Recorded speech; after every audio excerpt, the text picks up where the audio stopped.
जब हमने थ्योरी पढ़ी थी तब हमने पढ़ा था कि पार्टनरशिप के अंदर दो या दो से ज्यादा पार्टनर होने चाहिए, ठीक है।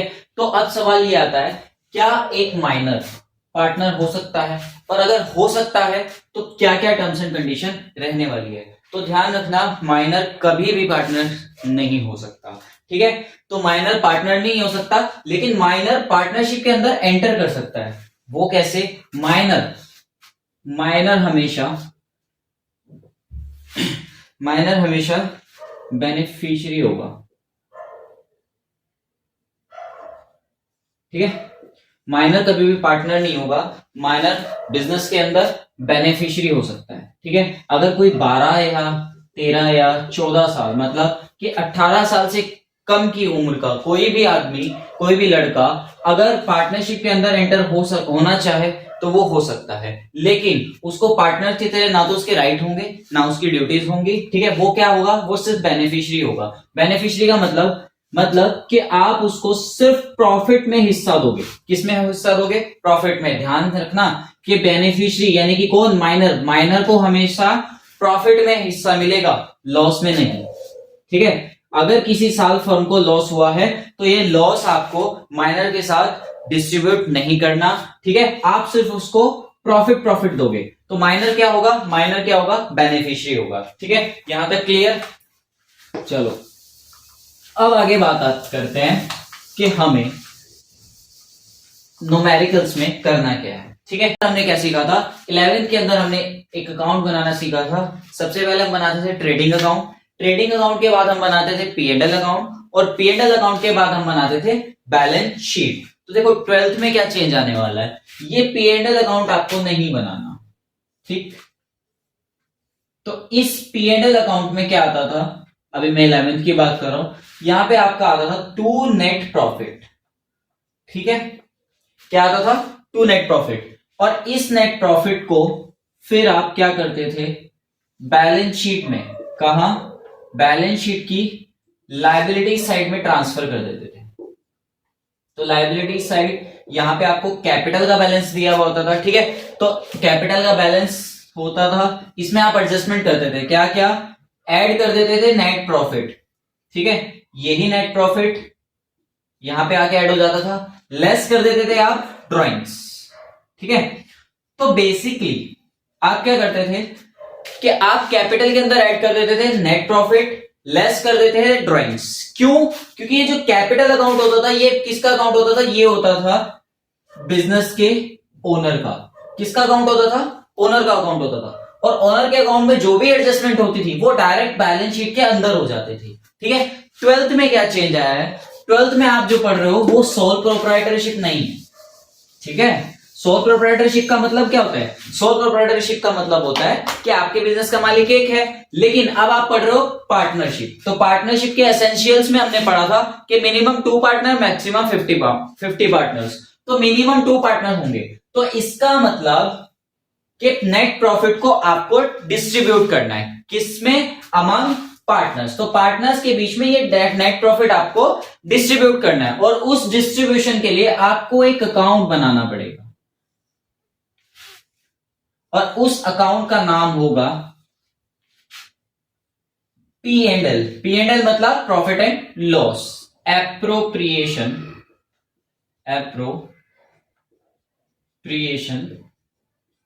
अकाउंट, ठीक है। इसको हम क्या बोलेंगे? P&L appropriation account. तो ये अकाउंट हम किस लिए बनाएंगे? ये अकाउंट हम इस नेट प्रॉफिट को बांटने के लिए बनाएंगे, ठीक है। तो ये नेट प्रॉफिट मैं ट्रांसफर कर दूंगा इस P&L एप्रोप्रिएशन अकाउंट में। रूल ऑफ ट्रांसफर लगेगा। बाय में आप क्या लिखोगे? बाय में आप लिखोगे P&L अकाउंट, ठीक है। P&L अकाउंट लिखना है, ना कि नेट प्रॉफिट। नेट प्रॉफिट गलत होता है, ठीक है।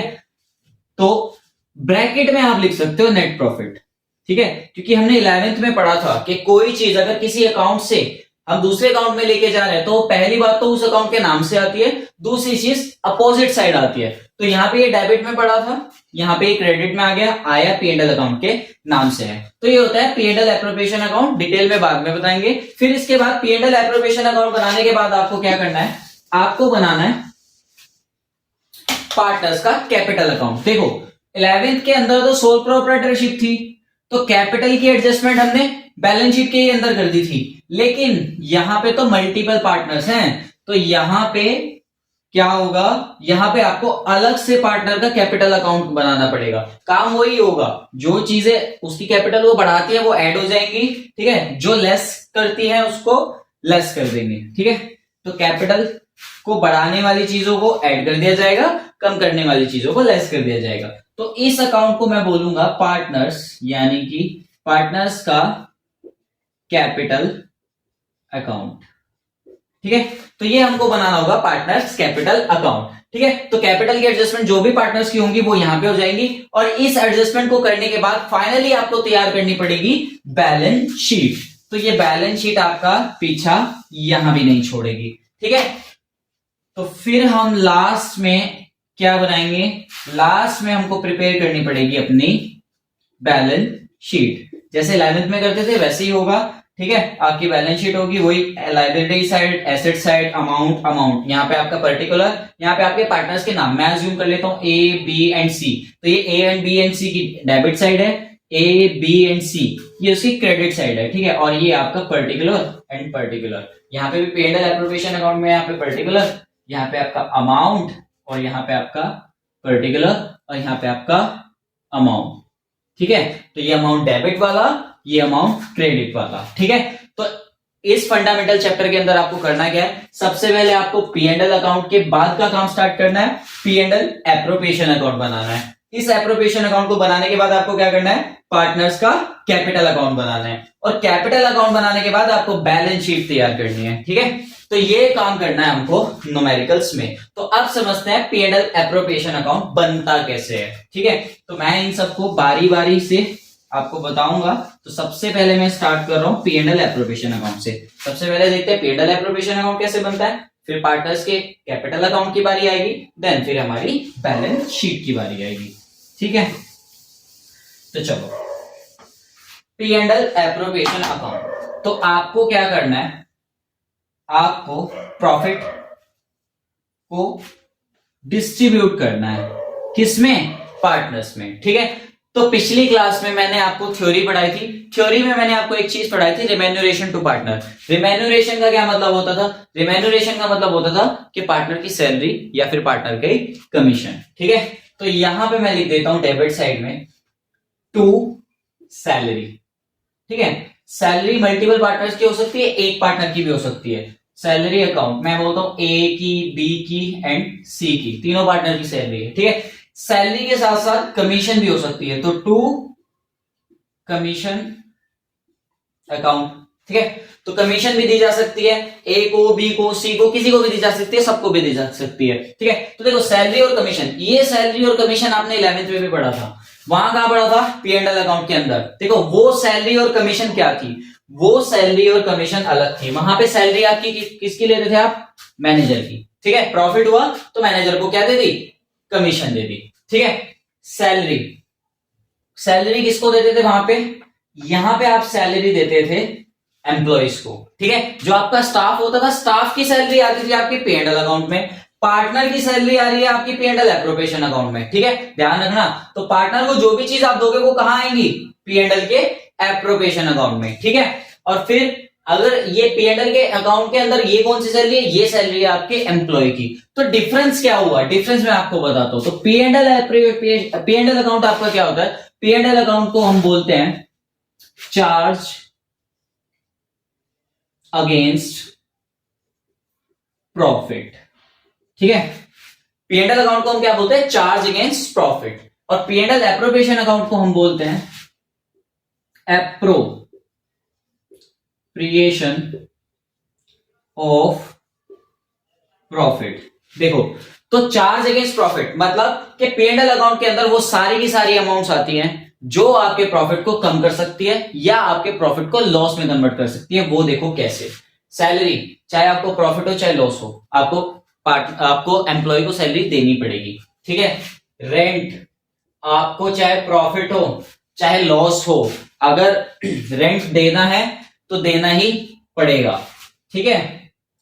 तो पी एंड एल अकाउंट के अंदर वो सारी चीजें आएंगी जिनका प्रॉफिट या लॉस से कोई मतलब नहीं होता, वो आपको देनी है तो देनी है, तो इसलिए हम इसको बोलते हैं चार्ज अगेंस्ट प्रॉफिट। तो ये क्या करती है, ये आपके प्रॉफिट को कम करती है। ठीक है, दूसरी चीज P&L appropriation account. Appropriation account के अंदर मतलब कि प्रॉफिट में से दे रहे हो आप, कहां से दे रहे हो, प्रॉफिट में से। इन केस अगर प्रॉफिट की जगह लॉस होता तो क्या मेरे पार्टनर को सैलरी मिलती? नहीं।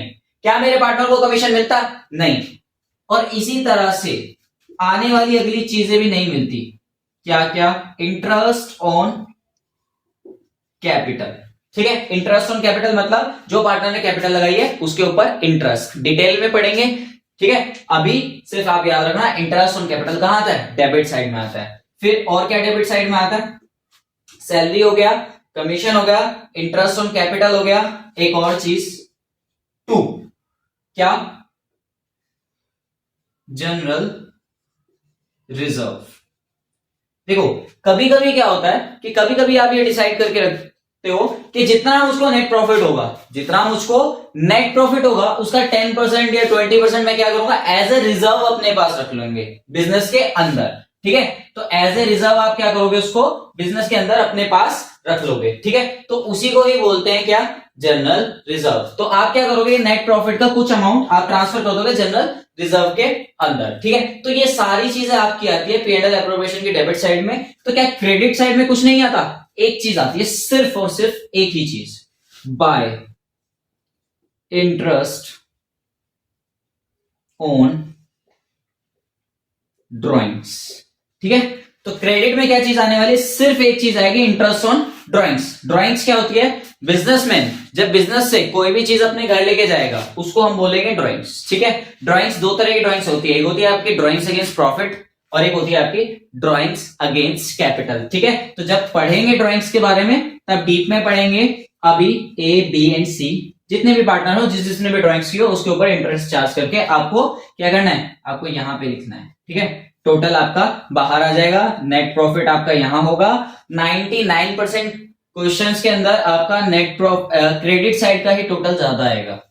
ठीक है, तो आपको क्या करना है, आपको क्रेडिट साइड का टोटल करना है और इस क्रेडिट साइड के टोटल में से आपको डेबिट साइड का टोटल क्या करना है, माइनस करना है। तो ये जो डेबिट साइड में जितनी भी अमाउंट्स पड़ी हैं ये आपको माइनस करनी है। क्रेडिट के टोटल में से डेबिट के टोटल माइनस करना है और ये सारी की सारी चीजें माइनस करने के बाद आपके पास जो प्रॉफिट आएगा उसको हम बोलेंगे डिविजिबल प्रॉफिट। क्या बोलेंगे उसको? Divisible profit. ठीक है, तो समझ में आया? P&L अकाउंट क्या है? P&L account charge against profit, यानी कि वो सारी चीज जिनका प्रॉफिट या लॉस से कोई मतलब नहीं होता, आपको देनी है तो देनी पड़ेगी, वो आती है P&L अकाउंट के अंदर। और P&L एप्रोप्रिएशन अकाउंट के अंदर सारी की सारी चीजें आती है पार्टनर से रिलेटेड, जो आपने पार्टनर को दोगे, और दूसरी चीज जो आप पार्टनर से लोगे। तो इंटरेस्ट ऑन ड्रॉइंग्स आप पार्टनर से चार्ज करते हो। ठीक है, तो बिजनेस के लिए इनकम होती है, इसलिए क्रेडिट साइड आ रही है। तो इतनी बात क्लियर। अब देखो एक चीज और, मैंने आपको बोला कि जो भी चीज आप पार्टनर को दोगे, पार्टनर को मैं एक और चीज दे सकता हूं। ठीक है, पार्टनर को मैं एक और चीज दे सकता हूं, वो क्या है? वो है इंटरेस्ट ऑन लोन। क्या है वो? Interest on loan. मैंने आपको जब मैं थ्योरी बता रहा था तो उसमें मैंने आप एक इंटरेस्ट ऑन लोन की बात की थी, जो कि हमारा कितना होता था एब्सेंस ऑफ डीड के, जब एब्सेंस ऑफ डीड होती थी 6% पर एनम के हिसाब से। ठीक है, तो अब मुझे पार्टनर को लोन देना है, लोन पे इंटरेस्ट देना है, तो उस लोन पे इंटरेस्ट मैं कहां दूंगा? P&L एप्रोप्रिएशन अकाउंट के अंदर दूंगा? जी नहीं। ठीक है, ये एक एक्सेप्शन है। क्या है?